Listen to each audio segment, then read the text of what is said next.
இயேசு கிறிஸ்துவில் அன்புக்குரிய சகோதர சகோதரிகளே, இந்த தியான செய்தியில் வெளிவேடத்தை களைவோம், ஒளியின் சாட்சிகளாகவும் என்ற தியான கருத்தில் நாம் சற்று சிந்திப்போமா?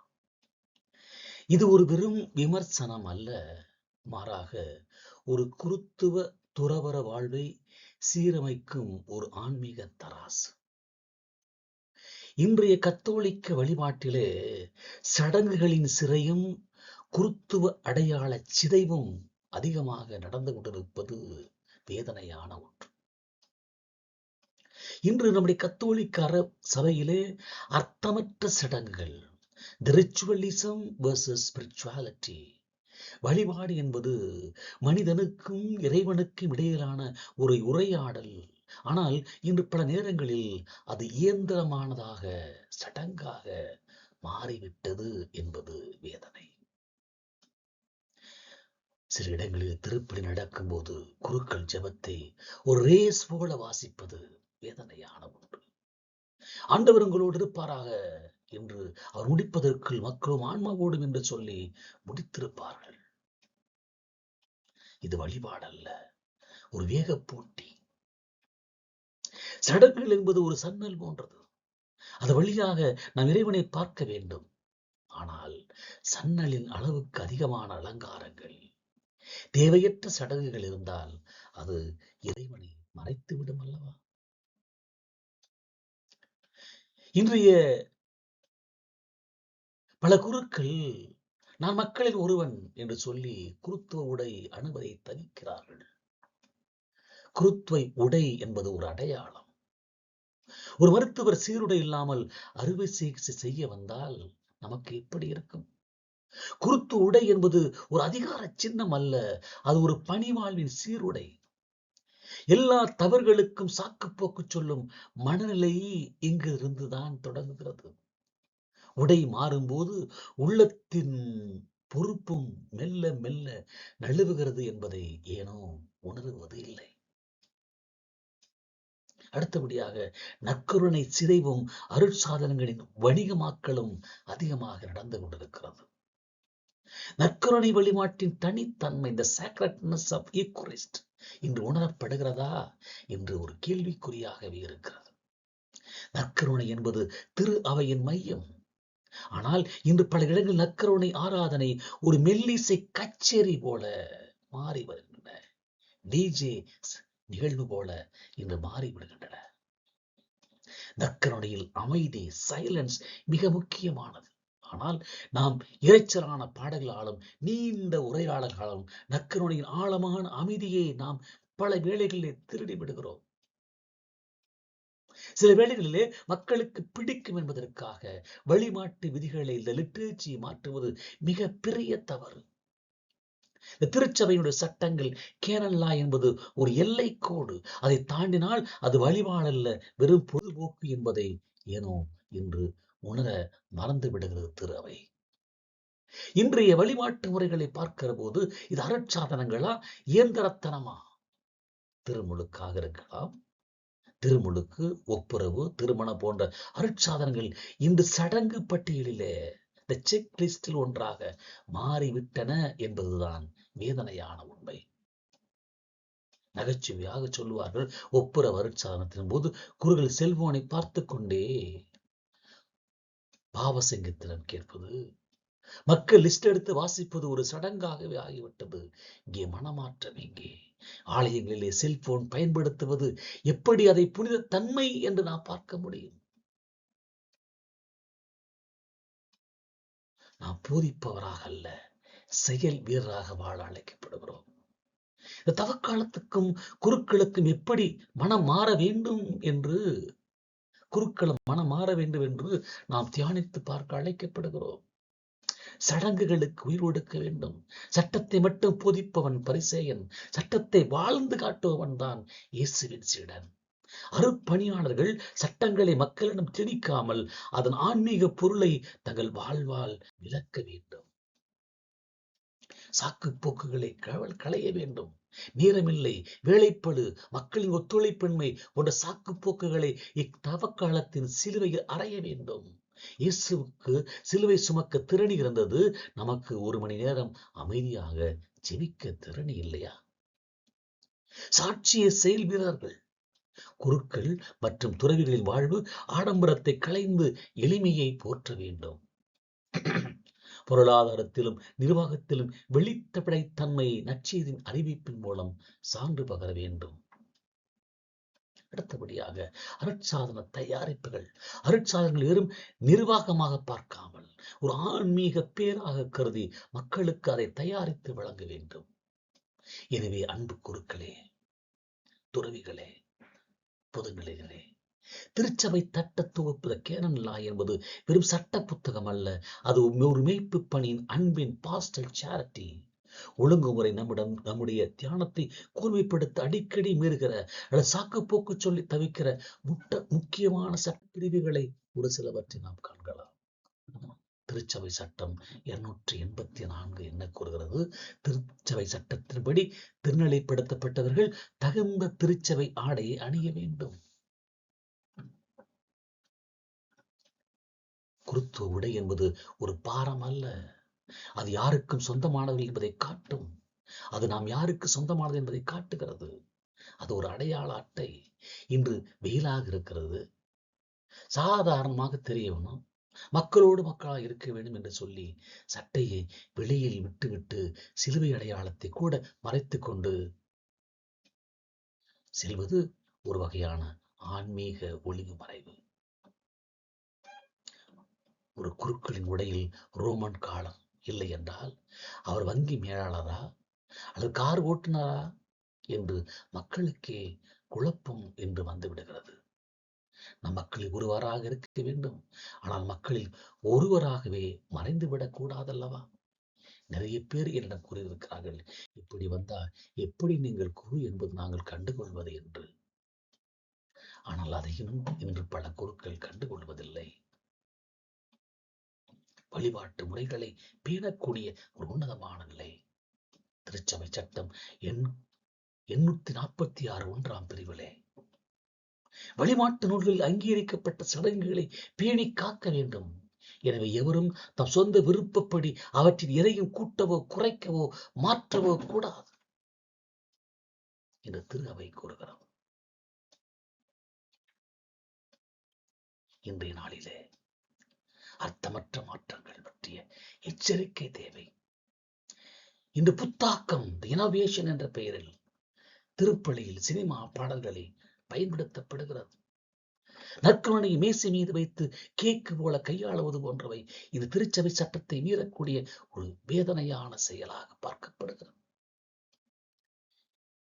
இளைஞர்களை கவர்ந்தால்தான் கவரத்தான் இப்படி செய்கிறோம் என்பது பொதுவான சாக்குப்போக்கு.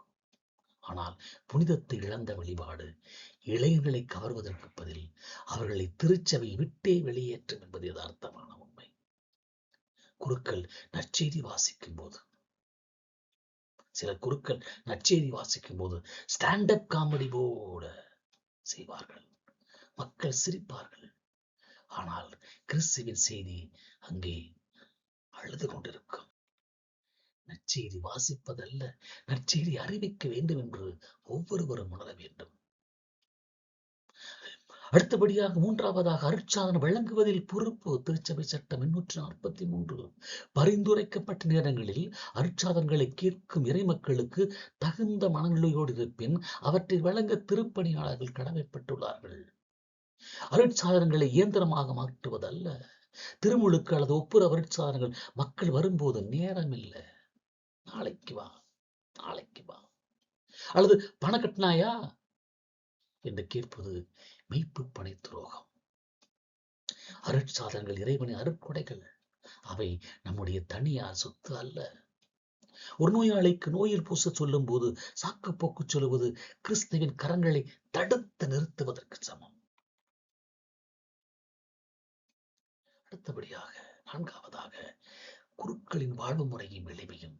சட்டம் 282 திருநிலைப்படுத்தப்பட்டவர்கள் எளிமையான வாழ்வை மேற்கொள்ள வேண்டும். மேலும் தற்பெருமைக்கு வழிவகுக்கும் அனைத்தையும் தவிர்க்க வேண்டும். குருக்கள் மற்றும் துறவிகள் விலையுயர்ந்த வாகனங்கள், ஆடம்பர பயணங்கள் மற்றும் உலகப் புகழில் மூழ்கும் போது அவர்கள் போதிக்கும் தவக்கால எளிமை அர்த்தமாகிவிடும். மேடையில் ஏழைகளின் திருச்சபை என்று முழங்கிவிட்டு பீடத்தின் அடியில் ஆடம்பரமான விருந்து உண்பது விவிலியத்தின் லாசரு கதையை மீண்டும் மீண்டும் அரங்கேற்றுவது போன்றது. எனவே தவக்காலத்திலே குருக்களாகிய நாங்கள் ஒரு தற்சோதனை அர்ப்பணியாளருக்கான ஒரு சிறப்பு பட்டியலை வகுத்துக் கொள்ள வேண்டும். நான் திருப்பலியே திரு அவை சொல்லிக் கொடுத்தபடி முறைப்படி ஒப்புக் கொடுக்கிறேனா, அல்லது என் வசதிப்படி மாற்றுகின்றேனா? என் குருத்துவ உடை எனக்கு பெருமையா அல்லது சுமையா? மக்கள் அருட்சாதனங்கள் ஆடி வரும்போது நான் அன்போடு வரவேற்கின்றேனா அல்லது விதிமுறைகளை சொல்லி துரத்துகின்றேனா? என் நிதி மேலாண்மை வெளிப்படையாக இருக்கிறதா அல்லது எல்லாம் எனக்கு தெரியும் என்கிற அதிகார தோரணையா? சட்டம் 1252 கடைசி சட்டம் சொல்லுகிறது, ஆன்மாக்களின் மீட்பே திரு அவையின் மிகுந்த உயர்ந்த சட்டம். அன்பானவர்களே, சட்டத்தை போதிப்பவர்கள் மட்டுமல்ல, அச்சட்டத்தின் ஆன்மாவாகிய அன்பை வாழ்வராக நாம் மாற வேண்டும். தவக்காலத்தில் அர்த்தமற்ற சடங்குகளை துறப்போம், அடையாளங்களை தெளிவுபடுத்துவோம், கிறிஸ்துவின் உயிருள்ள சாட்சிகளாக மாறுவோம். திரு அவையின் இதய துடிப்பாக இருக்கு நற்கருணை யூக்கரிஸ்ட் மற்றும் ஒப்புரவு ரிக்கன்சிலேஸ் ஆகிய இரு அருட்சாதங்களை சுற்றி என்று மலிந்து கிடக்கும் அர்த்தமற்ற போக்குகளை இன்னும் சற்று ஆழமாக தியானிப்போமா? நற்கருணை வெறும் விளையாட்டல்ல, அது வாழ்வின் ஊற்று என்பதை நாம் தான் மக்களுக்கு கொடுக்க வேண்டும். நற்கருணை வழிபாட்டில் நாம் செய்யும் மிகப்பெரிய தவறு ஒரு தனிநபர் வெறுப்பு சார்ந்த நிகழ்வாக மாற்றுவது. திரு அவை சட்டம் 899 திருப்பலி வழிபாட்டில் ஒவ்வொருவரும் தத்தமது நிலைக்கு ஏற்ப திருச்சபை சட்டங்களுக்கு உட்பட்டு பங்கேற்க வேண்டும். நற்கருணை என்பது கிறிஸ்துவின் பலி. இங்கே குரு என்பவர் தலைவர், லீடர் அல்ல. அவர் கிறிஸ்துவின் இடத்தில் இம்பர்சனல் கிரைஸ்ட் செயல்படுகிறார்.